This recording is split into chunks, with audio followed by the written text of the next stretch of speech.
Il est doté d'une salle de conférence de 419 places et d'un parking auto pouvant contenir 4700 véhicules. On peut le dire, l'Estadio Pernambuco a achevé pleinement sa toilette. La fête peut commencer.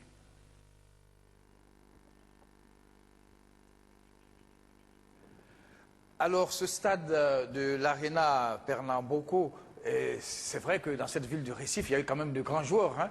Tous ceux qui nous regardent et qui sont d'un certain âge et d'un âge certain doivent savoir que Vava était de la grande équipe du Brésil avec Pelé en 58 et en 62. Il y a eu Juninho, le tireur d'élite de l'équipe de Lyon. Il y a eu encore d'autres joueurs dans cette région. Notamment Rivaldo, qui a joué au Football Club de Barcelone et qui a montré de très belles choses aux amoureux du football mondial.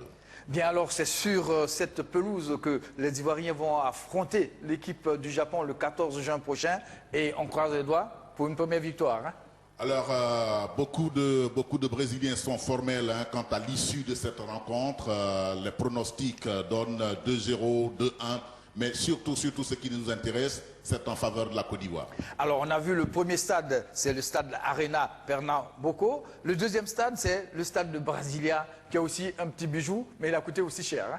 Oui, 300 milliards de francs CFA qu'il a coûté. Vous avez dit combien? 300 milliards de francs CFA que ce stade a coûté. C'est un bel hommage à un dribbleur fou que la sélection de 58 et de 62 avait en son sein. Il s'agit bien sûr de Manuel dos Santos de Garrincha. Mané Garrincha. Voilà. Et donc nous allons repartir à Brasilia à la découverte de l'Estadio Mané Garrincha. Au contraire de bien d'autres stades encore en chantier, l'Arena Mané Garrincha de Brasilia, lui, attend ses visiteurs. Estimé à 100 millions de dollars, sa construction en a nécessité en définitive 600 millions. Élevé dès 2010 sur les décombres de l'ancien stade bâti en 1974, l'Estadio Mané Garrincha a été inauguré le 18 mai 2013 et il continue de porter le nom du dribbleur phénoménal du football brésilien des années 50 et 60, Manuel dos Santos de Garrincha. Félicité sur cette image par le président brésilien Juscelino Kubitschek de Oliveira après le sacre du Brésil au mondial de football de 58 en Suède. Soutenu par 288 piliers, l'énorme Moïse en béton peut contenir 72 000 spectateurs. Les tribunes ont une forte inclination qui donne au stade une ventilation exceptionnelle. Garnie de panneaux solaires, la toiture a été savamment posée de sorte à recueillir l'eau de pluie utilisée à divers titres, dont l'arrosage de cette pelouse douette que Didier Drogba et ses camarades apprécieront le 19 juin prochain face à la Colombie. Un rendez-vous que des visiteurs de Mané Garrincha disent attendre avec un penchant pour les éléphants de Côte d'Ivoire. C'est la Côte d'Ivoire qui va gagner, ce sera 3-1. Le constat est à la fois pesant et frissonnant. Yaya Touré, Gervinho, Didier Drogba et leurs camarades sont précédés d'une solide réputation au Brésil. C'est à eux de prouver qu'ils méritent vraiment une telle considération. Colombie, ce serait dans le stade de Brasilia, le stade de Garrincha. Voilà, ce sera sans doute un match de confirmation parce que le premier match, la Côte d'Ivoire aura déjà eu une victoire ou peut-être un match de redressement qui permettrait à la Côte d'Ivoire de se remettre dans le sens de la course. Et donc face à la Colombie, ça va être un match sérieux, un match intense, d'autant plus que nous allons en parler certainement. Beaucoup de nos compatriotes qui sont à Brasilia sont déjà prêts à aller soutenir. Justement, j'allais dire qu'à Sao Paulo, on a vu beaucoup d'Ivoiriens, mais à Brasilia, ils n'étaient pas très nombreux, mais ils étaient en tout cas déterminés à supporter l'équipe de Côte d'Ivoire. Voilà, sauf qu'ils ont émis quelques inquiétudes au niveau de l'acquisition de tickets pour aller au stade. Ils nous ont même indiqué qu'il y a d'autres communautés de l'Afrique de l'Ouest qui sont prêtes à soutenir les éléphants de Côte d'Ivoire, sauf que le problème qui se pose aujourd'hui, c'est l'acquisition des tickets. Alors, qu'est-ce qu'on fait maintenant? On va y aller pour les écouter. Brasilia, nous sommes dans la cour de l'ambassade de Côte d'Ivoire au Brésil. Nos compatriotes résidant dans cette ville auraient pu venir nombreux, mais il y en a qui ont eu l'amitié et la fraternité de se déplacer et d'être avec nous ce matin. Ils vont se prononcer sur la venue des éléphants au Brésil à la faveur de cette Coupe du Monde de football de 2014. C'est une fierté pour nous de recevoir l'équipe ivoirienne ici et nous sommes disposés à aller les soutenir. Nous n'aimerions pas avoir ces surprises désagréables de voir la Côte d'Ivoire jouer en mode solitaire ici à Brasilia. Je resterai là au stade avec ma famille et ils sont plus ivoiriens que brésiliens. Autre vœu émis par la communauté ivoirienne de Brasilia qui dit avoir le soutien de ressortissants sénégalais, maliens, togolais et autres burkinabés, un appui de la Fédération ivoirienne de football et du Comité national de soutien aux éléphants en termes d'acquisition de tickets d'entrée au stade pour pousser conséquemment les éléphants à la victoire le 19 juin prochain. Alors, Ricardo Zama, à Brasilia, on peut saluer quand même l'accueil du maire Sylvestre Aka.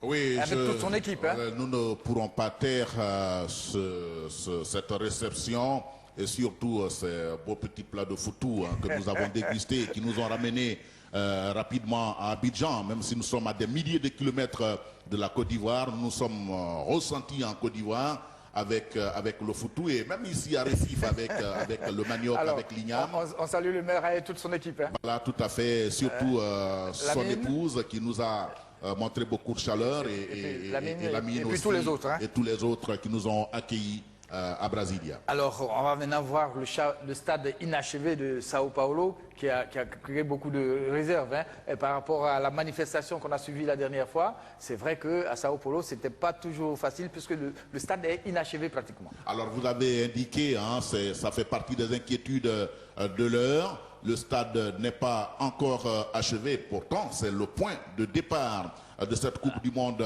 de football. Et puis vous avez rencontré votre ami Carlos Alberto, mais oui. Ce n'est pas le joueur. Oui, Carlos Alberto a montré beaucoup de détermination, beaucoup de sérénité. C'est le chef de sentier. Voilà, quant au rendu du stade dans les délais requis. Et donc, si vous le permettez, on va aller sur le chantier de Sao Paulo. L'Arena Corinthians à Sao Paulo. À quelques jours de l'ouverture de la Coupe du Monde de football, l'imposant édifice métallique poursuit sa transformation.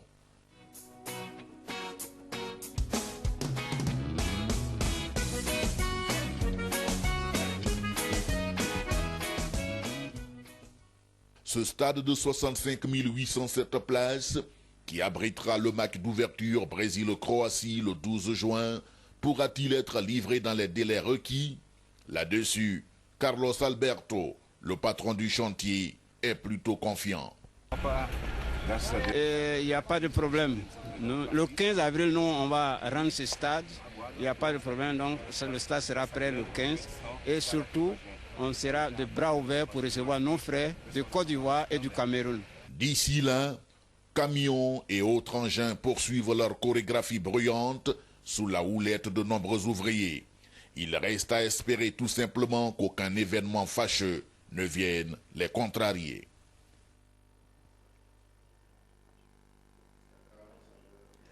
Oui, alors, son Excellence Aka Sylvestre est bien l'ambassadeur de Côte d'Ivoire au Brésil avec résidence à Brasilia.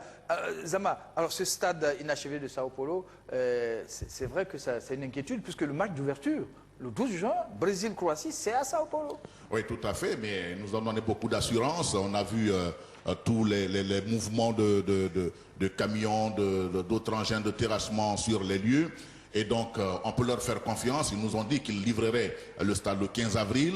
Ce n'est pas à nous de nous affoler, puisque eux, sur le terrain, savent que le délai qu'ils ont annoncé sera tenu.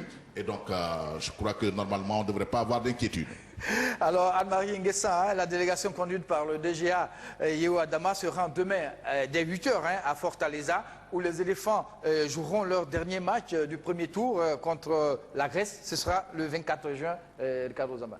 Oui, là également, ce sera un match peut-être de redressement, comme je l'ai dit, pour le premier, ou peut-être un match de confirmation qui nous permettra déjà de savoir là où les éléphants de Côte d'Ivoire se rendront pour la suite de la compétition. Alors, on ne va pas faire de plan sur les comètes. Hein. On sait que si les éléphants sont premiers, ils rencontreront le deuxième du groupe D, soit l'Uruguay, l'Italie ou l'Argentine.